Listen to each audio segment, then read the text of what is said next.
On Sunday, January 26th, the NBA world remembers Kobe Bean Bryant. On January 26th, 2020, Kobe Bryant and his daughter, as well as seven others, tragically passed away in a horrific helicopter accident. Fans, coaches, players were stunned to hear this news, and it led to numerous different types of tributes. We had players who, weren't even signed with Nike, rocking some Kobe shoes. Teams were taking 8-second backcourt violations, 24-second shot clock violations, and, arenas were taking moments of silence. As, most NBA fans are aware, Kobe was a huge influence on, the NBA, the players, and even, people in their everyday lives. And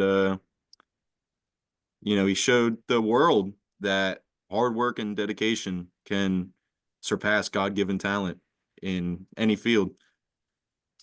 And so I just wanted to take a moment, remember Kobe and his greatness, and just ask you guys, what are some of your favorite Kobe moments throughout his life? This, it doesn't have to be from when he was playing, just be, why you thought Kobe was that guy. I'll go first. Um, yeah, I mean, it's tragic. Obviously, this. I think it's one of those moments in life. I think where you just remember what you were doing when it happened or when you learned the news. I think just like the absurdity of it, like you said, just so out of the ordinary. Uh, Obviously, it's just terrible. But I don't know. To me, I was never like a huge Kobe guy. Like, I think I respected him as a player, but growing up, I was a huge idol of like LeBron, or like that was my idol, I guess I should say. I love watching like Kevin Durant growing up, etc.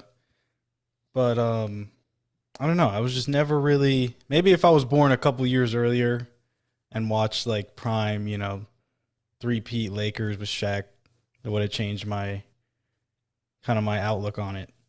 But I think the Mamba mentality is just the folklore behind it is so crazy.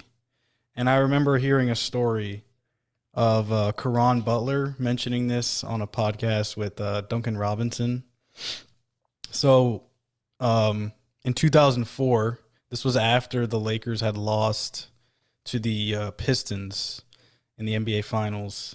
Kobe, he signed a 7 year, $136 million contract to stay with LA.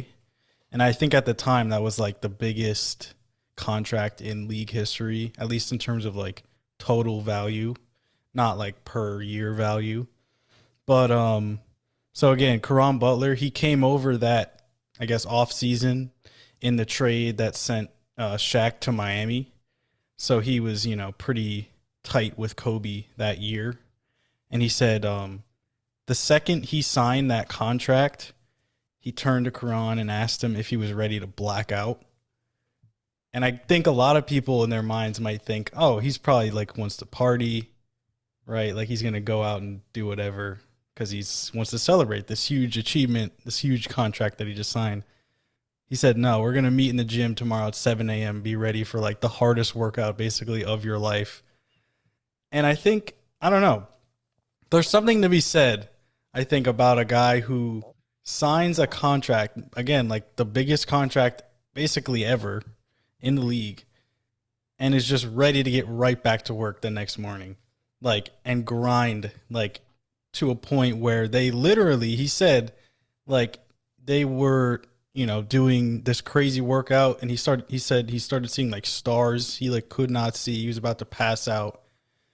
He said then, after that workout, they said they got some food, and then they came back later that day and worked out again to the same basically extent where they almost, passed out. And he said, free agency is in July. That's when like he signed the contract.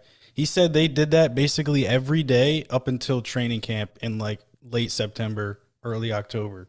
So that's like what, 2.5, 3 months of just the most insane.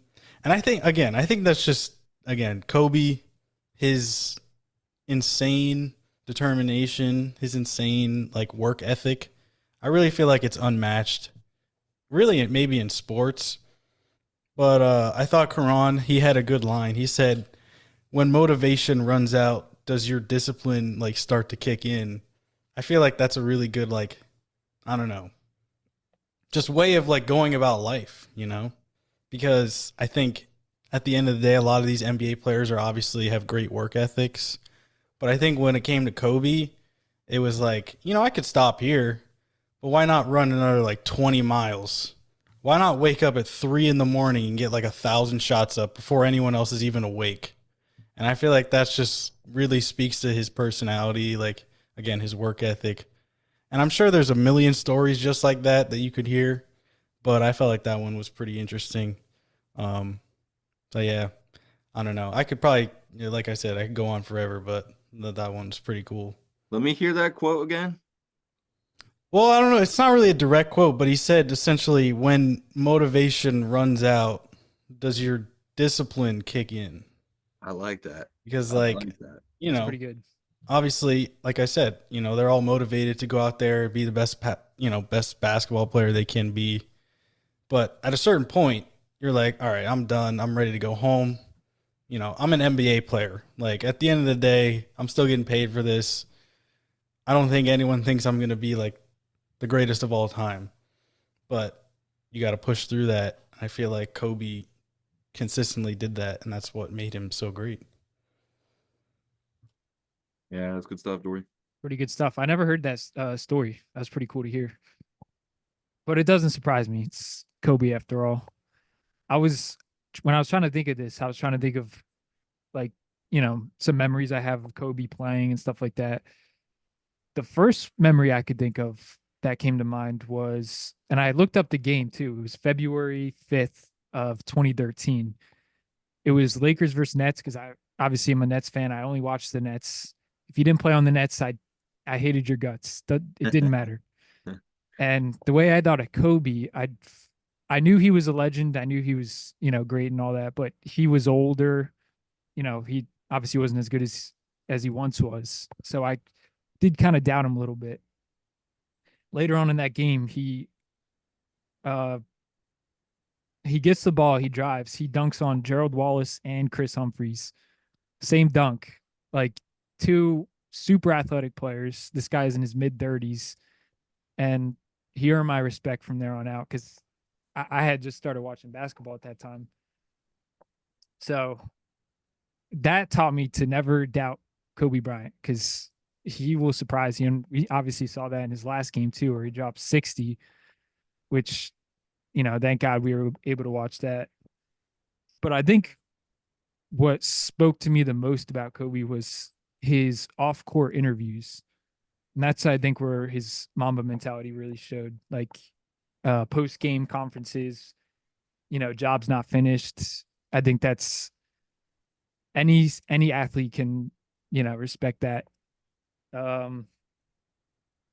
think in one of the post game conferences, they asked him if anybody's ever beat him 1-on-1, and he said pretty seriously, he said, no one's ever beaten me. Like I'll probably never be beaten.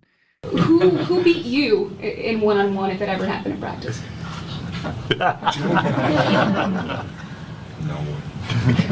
I'm not trying to be, but that's what I do. You know what I mean? So. And all the reporters started laughing, thinking he was joking, but Kobe was dead serious, and he's probably right. There's not that many players I think that could beat him in his prime.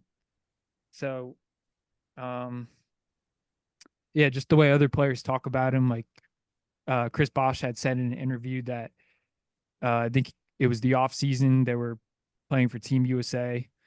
He wanted to be the first one in practice. He got up super early before everybody else. And by the time he got like to the gym or whatever, Kobe just finished his first workout drenched in sweat.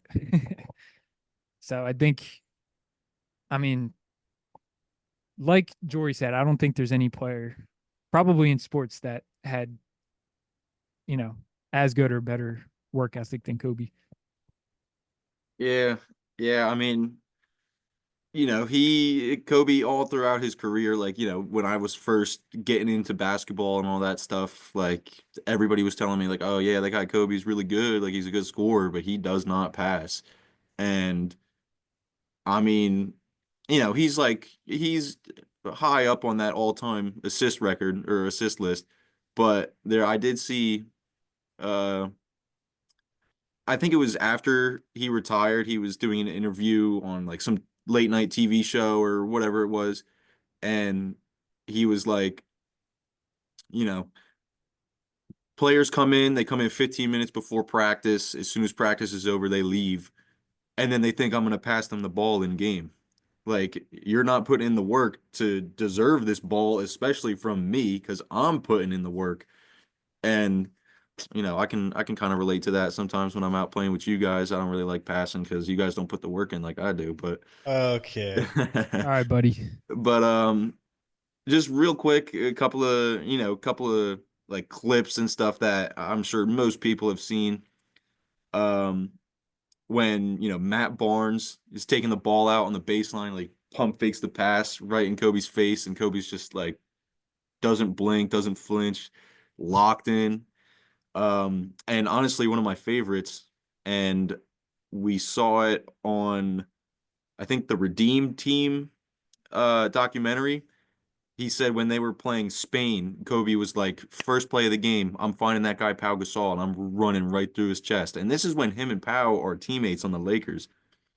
Literally, first game, guy runs right through him, bro. Like it puts him on the ground. And all the USA teammates were just like, bro, like this guy's really crazy. Like he's really like that. And then you mentioned it for a little second there, Toby. Him putting up 60 in his final game of his career, like doesn't get more Kobe than that, bro. It doesn't get more Kobe than that.